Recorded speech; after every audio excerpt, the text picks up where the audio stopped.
Hello mga ka-explorer. Yan, punta tayo ng bayan ng Lagayan para bisitahin yung tinutulungan ni Tita Pipila doon. Magkano?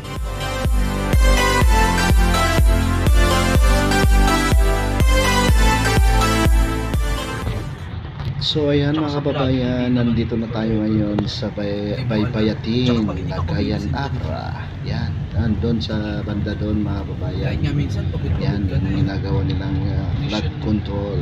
Ongoing yung construction ng flood control dito. Pero minsan talagang Daming mga bato, ang lalaki. Galing sa bundok yan mga kababayan. Tsaka makikita rin dito na nag-landslide din nung bagyo yata to. Pero kung dito sa syudad, So yan, good day mga ka-explorer.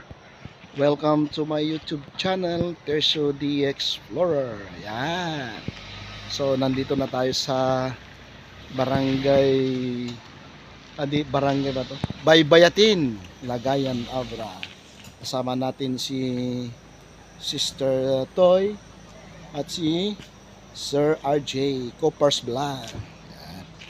Bibisitahin natin yung ano nila dito, yung na-vlog nila dito na yung pinabahayan ni Tita Pibilab. Yan. So tignan natin kung ano ang development ng pabahay ba, sir? hindi, ano lang, Renovation? renovate. Renovation pala nung bahay ng isang pamilya. Yung magkapatid, sir, Kapatid, Oo, yung magkapatid. So, ayan. So, bahan nyo mga kababayan, mga explorer. So, punta natin. Tara, doon sa baba. Yan, nauna na si Sister Toy. So, ayan mga kababayan, tignan nyo naman yung daanan namin pababa doon. Sa yung mga bahayan dito.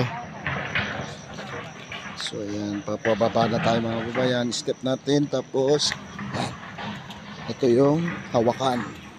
Yan, may linagay silang hawakan dyan para di ka lang dadaos-dos sa baba, or in case na medyo madulas ka konti, may kakapitan ka. Yan. Ito.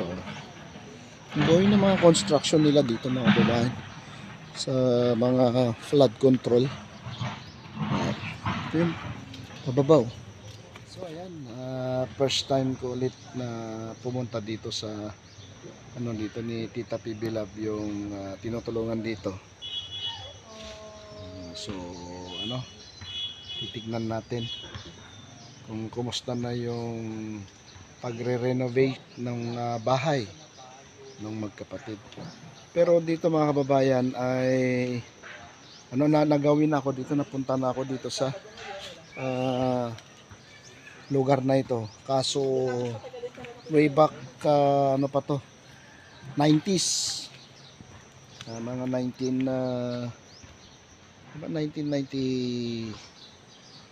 95 siguro, 96, tagal na. Hindi pa ganito na mahirap pa yung daan dito na papunta. Wala pa yung mga semento noon. So at least sa nagdang mga taon, lumipas na taon, ay marami nang pinagbago dito. So ibig sabihin yan, tawag dito, may improve na talaga yung buhay dito sa amin. Yan, diba? Kung may pinagbago ang isang lugar ay may improvement. So ayan mga babayan, ito pala yung bahay na renovate na tinulungan ni Tita Pibilab. Yan. Gusto yung mga kapitbahay nila. Ito yung barangay hall yata. Yun. Marami na palang bahay dito. Dami nang pinagbago mga kababayan. Yung lalaki na ng bahay dito noon. Nung pumunta ako dito, wala pa mga maliliit pa. Karamihan mga kahoy, ganun. So, punta natin. Ay, wow! I'm going. Hello. Hello, manang. Yun. So, Yung gawin pala yung ano oh. Pakilamin kita. Gakot. Ano yan? Septic tank.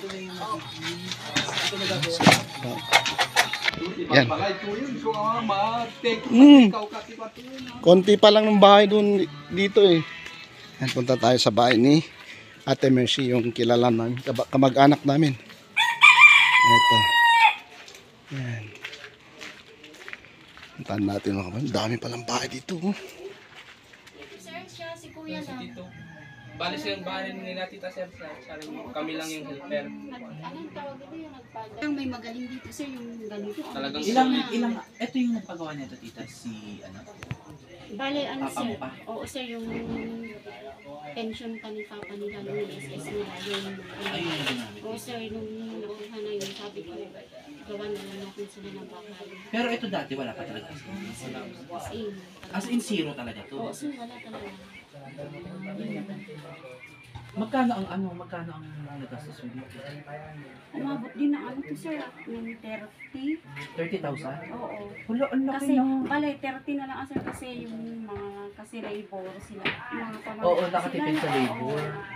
Labor naman talaga Oo sir. mapapamahal at saka pagkain. Oo. pagkanya. Kami lang sir. Kung may gulay na dyan, kung isang kilo, okay na. Yun din ang ulam nila ngayon.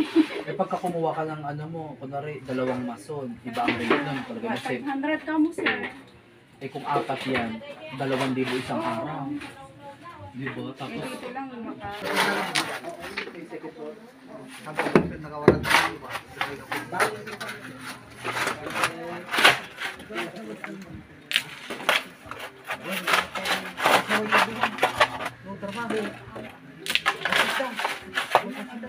So yan. Septic tank to mga babayan. Lapit lang dito sa kanilang bahay. Maganda ito kasi sila-sila na rin ang labor. Tsaka si tatay ang panday.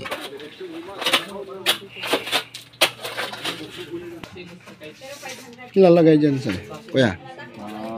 Ay yung bowl. Magaburan mo yung bowl.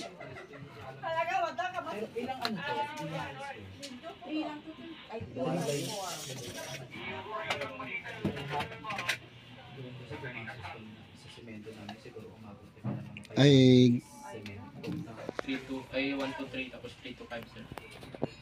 bali 8 to 5 ka. Ganun. Oo sir. 8 to 5. Para tapos na. Siguro tapos na yun ang mama. saan nag-aaral siya? Sa ano, kuya, lapas. Sa UA. Ha? Sa UA sir. UA? Anong course? Social work sir. Ay social work. Anong grade, anong level na? First First year. Doon din yung anak ko eh. Pero oh, yung ano naman, tawag doon, Politika. criminal justice. marami ng criminal justice ngayon sir. Mga higit 3,000 sila ngayon. Malaki. Wala pa, konti naman yung building. At saka yung classroom. Ano? Pero gumagawa na sila sa likod. Baka kapag nagawa na yun sila, magdadagdag pa ng course pa doon. Oo, marami kasing building ang gagawin doon. Pero okay naman yung school. Okay naman. Lagi may instructor. Meron sir. Tinatanong ko naman sir kung tapos na daw magturo yung instructor dito, bahala daw kayo sir. Kung anong gagawin. Gano'n sir, mga 3 hours kasi sir. Depende na sa instructor, sabi nung sir, yung mga barkada ko na nag-aaral. Depende Bahala na. Kung anong gagawin nyo, basta. Pero Sabado wala ka talaga. Ayan. Uwi na tayo. Nabisita na natin yung tinutulungan nila si RJ dito. So yung Tita PB Lab. Anong pangalan mo, Brad? Prince sir. Prince. Ayan, si Prince. Yan yung nag-aaral sa Kuya, kunin nyo na oh. University of Abra. Yan. So, yan. At least may ano na yung improvement na yung bahay ni Prince. Nagawan na rin yung ginagawa na nila yung septic tank ng CR nila. Yan.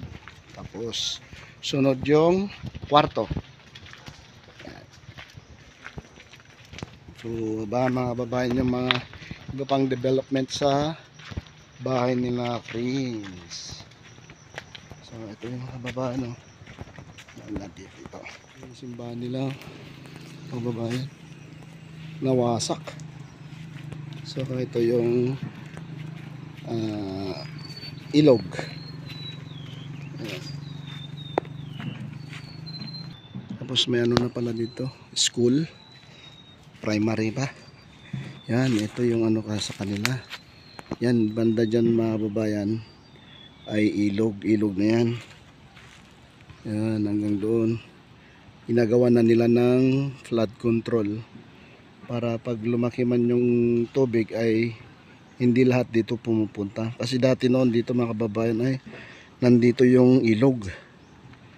Buti nga ngayon pumunta na doon sa medyo gilid-gilid na doon. Yan. Tapos may ginawa na rin yung hanging bridge doon, banda doon. Ayun. Ang laki na ng ano dito. Improvement dito sa Barangay Baybayatin. Nandito yung mga anong sabi nilang gagawan daw ng, hindi ko alam kung totoo yun, na gagawan sila ng dam diyan banda doon. Maganda kasi yung ano, kasi yung ilog kasi doon ay may dalawang bundok na ano sa gilid, both side. Malaki din. Doon kami pumupunta noon. Kasi yung isang kamag-anak namin dito ay may lupa doon na tinataniman ng palay. Tsaka may mga saging din. Pag ano isang bulig ba yung buo na saging. Pag binababa na namin, kalahati na kasi mabigat, pinabawasan na namin. Yun. So pagdating dito sa baba, kalahati na lang. So ayun mga ka-explorer. Yan, ano na tayo. Nabisita na natin yung tinutulungan nila Sir RJ Cooper's Vlog at ni Tita PB Lab, si Prince Robert. Yan. So ayun, tayo ngayon uuwi na. Kasama natin sila Sister Totoy. Hello sister. Yan, at si Sir RJ Cooper's Vlog. Yan. 1,000 na yung patay nila. Sa baka. Talaga updated ka sa news sister. Ay, marites kasi ako sa mga nangyayari sa mga Saan yan? Sa TikTok? CNN sir. Oh, aba? International news. No nga, international lang marites na to. International po. International. Sa Morocco naman. Hindi ka lang national Sa Turkey, binahati. Oh. Bakit yung mga Arab ka, hindi alam ko siya. Yan. Paano mababayin yung disyerto nga? Nasa Biblia pala siya. Darating yung time na yung mga disyerto magkakatubig. Ay. Galing Basa ng ka kasi ng Bible. Oo. Galing ng marites mo, Nasa sister. Revelation siya. A few moments later. Yung lindol hindi mo na ano? Hindi ko maintindihan kasi sabi sa Bible yung mga dragon daw, lalabas, bubuga ng apoy, siguro bulkan na. Ano? Parang ganon. Sito daw yan na. Oo, napunta kami dyan. Oo, punta ka na dyan. Ito yung na-videoan namin. Ay, kasama ka na ng kuya, di ba? Ay, napanood ko nga yun. Ito nalinaw din. Kaya lang may nag-iingay din. Sige na.